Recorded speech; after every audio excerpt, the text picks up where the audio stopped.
Oi, what's the best game where you get to eat pie? What's the best game where you play a dead guy? Aye, you'll find out in VG247's podcast. Here, what's the best game where you swing from a rope? And what's the best game where you batter the Pope? That's Street 2. Like I said, you will find out in this here podcast.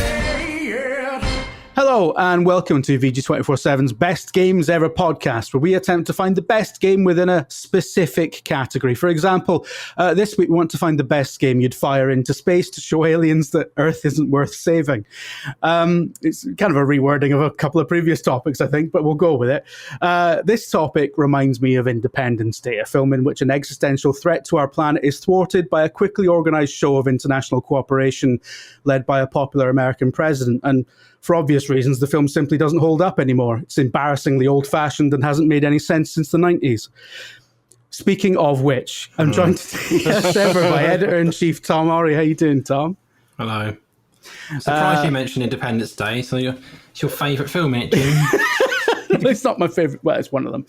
I'm also joined today by Alex and Connor. How you guys doing? Good. Doing pretty good, yeah. Lovely. I'm wondering how many of these are going to be sci-fi themed. And I actually don't know, apart from, well, I know what Roblox is. Tom. Spoilers. Let's go with Jim, unbelievable. Well, now that I've spoiled it, let's go for yours. How am I going to do my big intro to this now? Now that people know. Well, just I mean, it should still hold up, right? Just Roblox. There we go. Ruined it. We'll just pretend that I didn't say anything. No, I'm not going to do my big hilarious intro. Essentially, right, Roblox it's not really a game, it's a platform, you know, so you have loads of people making... Oh, so it's not a game, so it's not the best game. Yeah, I mean, I'm talking about... It's the best game. Hold on a minute, this is still a bit of intro, all right? So It's not the best platform you'd find to space. Roblox is full of games where you do very little. I think because they are targeting these games at children like doing repetitive rubbish all day long, pretty much. So Roblox is full of games that essentially you just press a button repeatedly to do a thing, right? So there's a whole load of them where you just you tap A or whatever, and it levels up your XP for whatever reason. So there's loads of like bodybuilding games or training games. So you can pick any of them, right? The Bodybuilding Simulator, whatever it is, the latest one that is essentially, I'm going to pick up a weight, tap the button, I get XP, I get bigger, and then I can pick up a bigger weight, tap the button, pick up a bigger weight, tap the button, pick up a bigger weight, and then, I might pull a tractor for 2 seconds to get some more XP, and I'm going to tap the button again, using that to level up a bit more. So many of these games are like this. They drive Simon Miller's Game of the Year, it sounds like. I mean, potentially, like maybe he's behind all these, we don't know. But this is why I would like to fire this into space, because these games are so enormously popular and people are spending fortunes buying more points to spend on tap so they can tap the button for a bit longer just to get their character a bit bigger, and then they'll spend some more money to tap a bit more, and it's just the most tedious thing I can imagine doing yet. And I've stopped my son playing these games. I said, no more. Dude, you're not allowed to play Roblox. He's deleted it from the Xbox. It's gone. He wasn't happy about it, but it's done now. I keep telling him, play Breath of the Wild or something, which he's refusing to play because of reasons that are not good. You should come on this fucking podcast then. He'd have things to say about various games for sure. But so yes, we could pick any of them. I think the one is like Bodybuilding Simulator or something. To be fair, I didn't have time because I'm so busy and important to find the exact name of this game. But there's one where you lift weights, and then when you're big enough, you can then pull random objects in themed worlds. So I'm going to pull like a massive banana, and I pull it along, and you get across the line, and then you get some points which you then use to lift more weights, and your character gets bigger and bigger and bigger until you can get to the next area, and then you just lift more weights, pulls bigger things, and it gets bigger and bigger and bigger, and it's the most unbelievably tedious thing I've ever seen in my life. It looks horrendous, but children love it, so it must be good, right? All right. Okay. So you're saying it's rubbish, but kids like it. Yeah. So somebody thinks it's good. Yes. But you did start your pitch with kids like any old repetitive rubbish. Maybe, but they still, in their minds, I'm projecting my adult views onto the views of a child. I have kids who. Your kids love Sonic, don't they? My eldest loves Sonic the Hedgehog. Mm. And my middle one is obsessed with Minecraft, all things Minecraft, including like the Legends RPG, which is Minecraft is actually good, right? Yeah, but my youngest is obsessed with Roblox, but she's not allowed to play it. She just likes watching YouTube videos about it. She's got like her favorite Roblox YouTuber. If you put the game in front of her, she wouldn't have a clue what to do with it. There is a Roblox YouTuber. Another reason why I've banned my son from playing this is that there's one that does like almost like role-playing story videos. Oh my god, they are the worst thing I've ever seen in my entire life. Yeah, I know the ones you talk about. There's a lot of porn and stuff, right? As well. There's a lot of. I don't know about life. That. I don't think it's allowed, but I think there's a lot straight in with just. I think there's a lot of podcast down into the dirt. I think there's a lot of horny stuff on that children's game, which then and the developers are constantly playing whack-a-mole, trying to ban. I don't know. All I see is the weightlifting games, just constant. Any game like that, even if it's for children. Now, I remember Lego had their like Lego Worlds, it was their like building Minecrafty style game, and they had entire moderation teams that were just dedicated to finding and deleting penises that had been built in the world. Because I was gonna say, wasn't there like wasn't there a recent like Nintendo game with like they had developed like an AI to spot penises, and it was like quite a lot of their resources went into this. A lot of development time went into like the penis spotting machine learning engine. I can't think. It was Miiverse, yeah. So it wasn't a game. It was there like on the Wii U Facebook thing. And I had to Google it, so I'm gonna read a quote here because I feel like you'll enjoy the quote. Kurisu-san suggested we study different types of penises in order to create and figure out the relative shape and size people would draw. We spent a week doing that before we realised we should have been looking at drawings of penises rather than pictures. Is that real? That can't be real. I remember that at the time. That's real. That's real. As a addition to this, there's a local. I'm sure that isn't real. I just read that out. It feels like it might not be, but anyway, let's say it is, 'cause it's Please don't fact check it for me, because I don't ruin it. There's a local five-a-side football court / basketball court down the road from where I live, and people who go there, teenagers, have spray painted a lot of penises all over the floor, right? And my son, being 8, he's quite gullible, so we've told him, in fact, when I was there with him last, he said, "Daddy, there's a lot of cherries on the floor, aren't there?" Because my wife has told him that they are drawings of cherries. So he quite innocently now believes that all these penises all over doing things that cherries can't do are actually cherries. They're not penises. So that is a good insight into the mind of an 8-year-old. That's a very good save. Yeah. That reminds me of the story of, we've gone completely off track, but the guy in Arizona who wasn't drawing penises, but was just graffitiing things and tagging the words "penis man." And, they were desperately trying to track down Penis Man because it kept cropping up on public buildings, everywhere. The dark kind of equivalent of Banksy, like the Mirror Penis Universe. To be fair, I think there is a puerile thing, right, in all of us, where I think if you give me the tools, I think the very first thing I built in Banjo-Kazooie Nuts and Bolts was a car in the shape of a penis that shot things out of the bell end. So I think to some degree everyone is. When I worked, this is true. When I worked in a call center, my knob drawings were legendary to the point where when was it Superbad came out and had the entire like subplot about the kid who spent his entire life drawing penises and like ever more elaborate. Like I used to draw them as like like driving cars and destroying London like Godzilla and shit like that. I'm pretty sure you used to send some of these drawings to some paying members. Of, that's true. Don't say members, but yeah, that's true.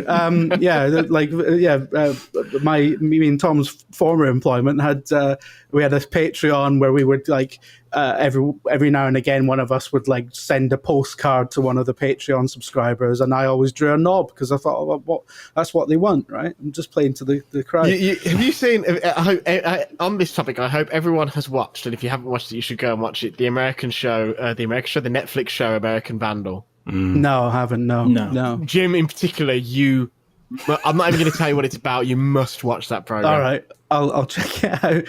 But yeah, was it super bad with that? It was super bad, wasn't it, with the knob drawing subplot? But when that came out, I'd been drawing knobs for fucking years, and when that came out, people were just like, "Oh, you're doing that fucking Jonah Hill thing," and it's like, no.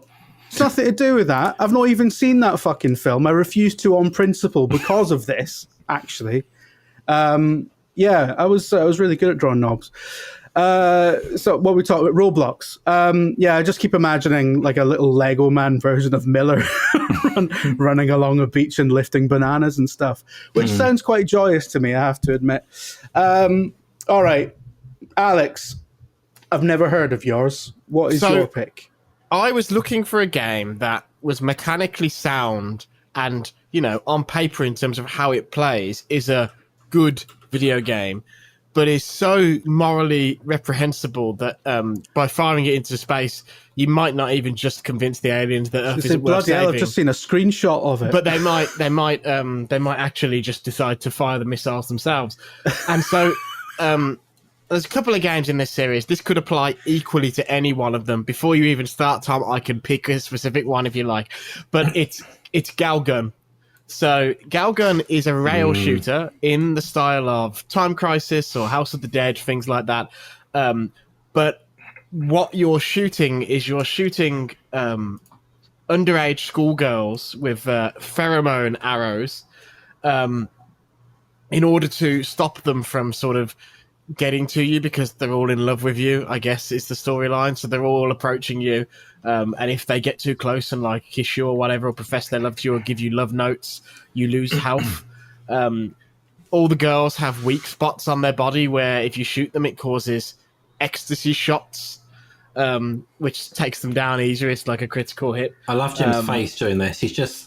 He can't believe what he's hearing. I'm looking. A lot of the boss characters are the female teachers at the school, so there are some women in it who are of age, I suppose. I'm just looking at screens, like I just googled it and clicked the images tab just to see what was up there. I'm just going to give a quote from the Wikipedia page. If the player subdues enough girls, the heart gauge fills up, which enables the option to initiate Doki Doki mode. Now, Doki Doki is a Japanese term for the heartbeat. It's like that because that sounds like Doki Doki sounds like the heartbeat, which is why there was a Super Mario 2 in Japan originally was called Doki Doki Panic, right? Which is like heartbeat panic. Anyway, so Doki Doki mode allows you to spin around a girl in 360 degrees and shoot at her from all angles and see around her clothes and stuff like that. To quote, in this mode, shooting the more sensitive parts of the girl will fill the gauge faster, but the girl will block the part quickly. When the gauge is full, the player can give her euphoria, and the Doki Doki bomb will subdue all other girls on the screen. This is horrendous. It's depraved. The developer added a panic button to the game in one of the sequels that switches the action for a retro shooter, so that if your mom or your wife walked in, you could press this dedicated button and it would hide what you were actually playing, and replace it with this like retro shooter, and which played functionally the same. And that's the irony, actually. Like I say, the shooting stuff is pretty fine. It's a decent rail shooter, just with this horrific theme. And I'm sure there's somebody listening who's some fucking weeb who's going, well, it's artistic and it's culturally insensitive to say it's terrible. No, I love Japan. I love Japanese games. This shit is gross. One of the Galgun games was banned in New Zealand. I just want to read you I'm surprised it's not banned. I just want to read you the justification for the banning. The New Zealand, whatever their equivalent of the ESRB and PEGI is, said... it's got difficulty mode, so you can play on easy, right? And it says the game's lack of difficulty means that this content is available to even unskilled players, and further supports the idea that the intention of this game is for the titillation and arousal of the viewer, rather than for any interest in gameplay mastery. It is therefore likely not only to attract people with a pure interest in young persons, but also to reinforce the belief that a sexual interest in young persons is acceptable, which contributes to their sexual exploitation in wider society. This is damn. Microsoft actually, after the game was released, contacted the developers and said, "We're going to revoke your certification unless you patch the game." And they had to patch the game. This was on 360 to stop players from moving the camera below the hemline of the skirt in the Doki Doki mode. Jesus Christ! And when they released that patch, they called it the Panties Protect patch. That was released in 2011 and only affects the Xbox 360 version. So if you play it on PS3 or PC, you're safe. This series is still going. It was released on Switch quite recently. I was going to say, I think I had an email that almost got me fired. Just came in and there's automatic firing detection went off. Jesus. This is I mean, speaking of getting fired, I feel like we're going to get put on a register just talking about it. It's horrendous. It's horrific. Just absolutely gobsmacked that this exists. And there's even recently a virtual reality one. Oh my! Absolutely. I don't think we can. I think it's obviously great proof that the Earth isn't worth saving, but I want to focus on, because it has, from what I understand, a dedicated nonce escape button that you can press. But in terms of the best game part of it, you said it's pretty good, but is it compared to other games in that genre? Is it well, of all the games that I would fire into the sun, is it as good as fucking Wolfenstein? of all the games, well, it's more Time Crisis than Wolfenstein, right? But of all the games that I would choose to, I wouldn't. Here's the thing: I wouldn't fire Wolfenstein into the sun. I definitely wouldn't fire Time Crisis into the sun. So of all the games that I could think of where I was thinking, what are games that I would literally send up to space to show that humanity is fucking terrible? I was like, Galgun is it is that, because, like I say, at the core, if you were to reskin these games and you're shooting soldiers or aliens or whatever, they're pretty decent, standard issue rail shooters, and I love a standard issue rail shooter. And even looking at the Metacritic can tell you that, because you've got outlets that have taken issue with what it is, which I think is probably correct. Nintendo Life gave it 4 out of 10, but then you've got other outlets that have literally given it 9 out of 10. Fucking hell! I mean, what this 9 out of 10 review describes it as This review describes it as a kind of hyperbolic satire that borders on the transgressive. I feel like they gave Galgun a 9 is potentially going to be read out in court at some point. There's not many. I've got to be honest. There's not many websites that reviewed it. Gobsmacked, absolutely astonished. I'm looking forward to Connor's choice, because in my mind, Connor's going to have something even more horrendous. Well, because we started with Roblox and we just seem to be going down. 6 out of 10 from God is a Geek. No. Let's move on.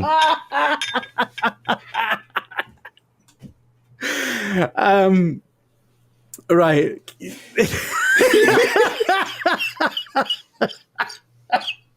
Gonna need a moment, sorry. Right. Connor, what's your choice? Thankfully, your choice is in the realm of the sane. My choice is Detroit Become Human. Yeah. I want to focus. I want to split this into 2 parts, because I have a real love-hate relationship with the game's Quantic Dreams releases. The best game part, I think that over the years, Quantic Dream has gotten really good at making quite visually stunning games. I think Detroit Become Human looks quite good. I think it fills a niche that's quite exciting. For those who don't know, it's like a single-player. It's kind of like a choice-based RPG where you take the role of certain characters. I think there are 3 characters in Detroit, all with their different roles and different stories, and you progress through their stories for the game, making choices like, do I steal a bus ticket? Do I shoot someone? Do I get into a fist fight on the roof or something? And your choices lead to like different outcomes for your character story, and you can kind of go back and unlock different pathways. So it's like a very narrative driven game, which I'll get back on to later. Detroit, I think, is their best game. It takes place in like a future, Detroit, where the human population has got androids. Human are like androids that do all sorts of things, like, like typical sort of android story. They like clean and drive buses and stuff.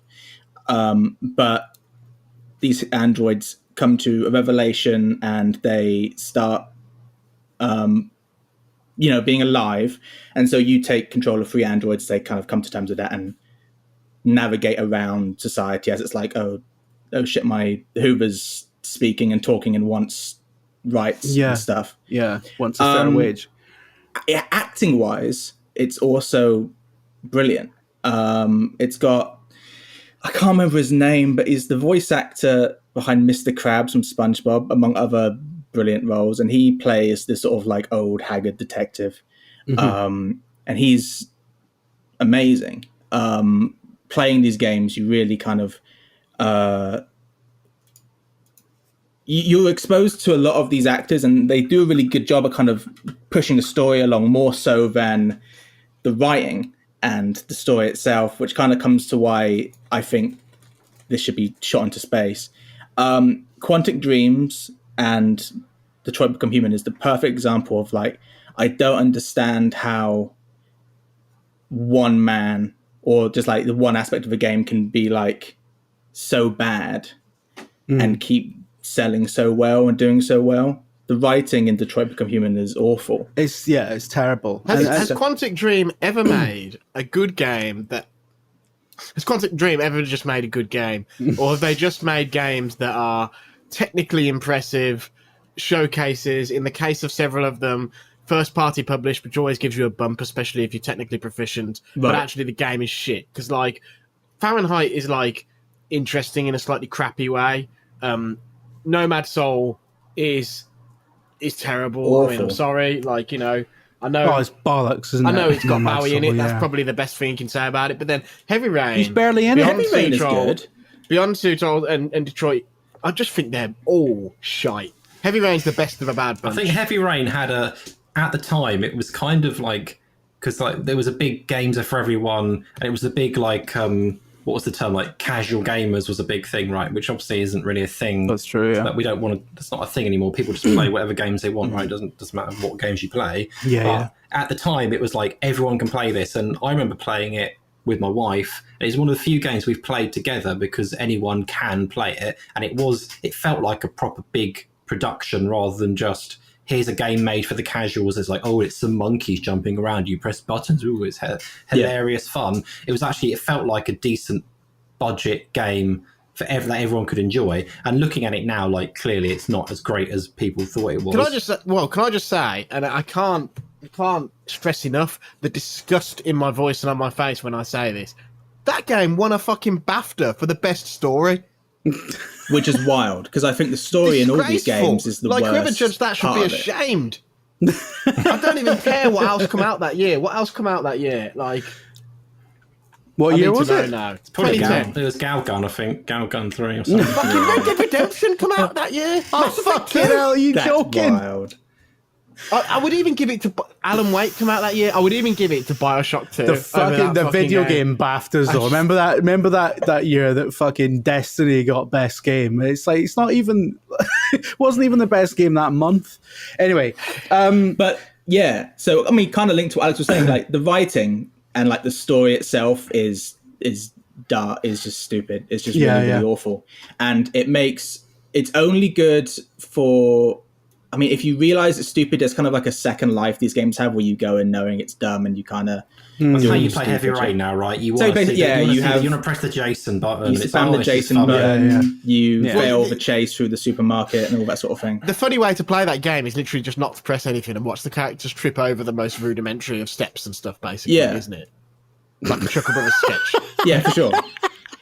In Detroit, there's one of my favorite runs of that game is where I go from like, okay, I'm just going to shoot everyone, because they let you do a lot of murder in that game, and not a lot of games let you do that. So you play Kara, who's sort of like childminder robot, and she grabs a gun within like 2 minutes, and you can shoot a bunch of people. You can play Connor, who's a sort of like detective robot, and he can just shoot everyone. He can shoot everyone he comes across. You can like not even ask him questions. You blow him away. And then Marcus, who's a sort of like assistant android who ends up leading a sort of android revolution. You can really shoot a bunch of people. But the best thing about Marcus, like Alex was saying, you can get into this fight with the police, and if you just put the controller down, he just gets absolutely wiped out by like, and it is quite comical. He's like tripping over himself, drops the gun, falls over, wrestling people, trips and over a bin, and slipping and stuff. Right. The thing, Quantic Dream are such a frustrating developer because the artistry, the sheer like world building that they do, and I don't mean that in a narrative sense. I mean it in like a physical, like the physical spaces that Quantic Dream games create, and how the sort of the minutia of everyday life is present in every scene, and they're really good at building environments that feel lived in, like, you know, houses that feel like these people have been there for decades. You know, you can walk around any kind of Quantic Dream environment and get a sense of the space and get a sense of the people who inhabit it. And like they're always like really good technical showcases. They do incredible motion capture. What I'm getting at is that there's a lot of really, really good people behind an auteur who is crap. Oh yeah. Oh, he's terrible. And it's just like, it's like, what? Why is all this like really like demonstrably very good creative power being at the disposal of someone who's a riddy? Absolute riddy, yeah. He's like, awful. The thing I'd say about that studio is I think they had a trick, and I think that trick, not only has that trick begun to wear a bit thin, but also, which is why I think you saw this decline from Heavy Rain down to Detroit, but also there are other studios that have cottoned on. Like, I think Supermassive Games is just as good at building those sorts of games now as Quantic Dream is. It's just, for some reason, they are obsessed and are only making horror games. And I'd love to see Supermassive Games. I did an interview with them once for the first of the Dark Pictures games, and I was like, you guys should do a sci-fi game. And they talked about how, basically, they said something to the effect of, one thing about the Dark Pictures is we can do it within the Dark Pictures. So they basically said we could do Alien within the Dark Pictures if we wanted to, because it's an anthology. But I was like, no, you should just do a sci-fi game. But yeah, I mean, I just there's a lot Quantic of Dream like is one of those really studios. Yeah. When that Star Wars game was announced, I was like, I'm sorry, like, who at Disney thought this was a good idea? I couldn't believe it. But it must be because you can just place a Quantic Dream in front of some suit or your dad or whatever. Yeah, and they look at it and they go, wow, this is great. Oh, I can like, you know. That's looks cracking, son. Looks like a film. So yeah, it plays like a fucking film and all. Yeah, there's a lot of things about Quantic Dream games that are good. But they just don't come together because they're just sort of headed up by someone who doesn't have the creative chops to tackle any of the subjects that they want to tackle.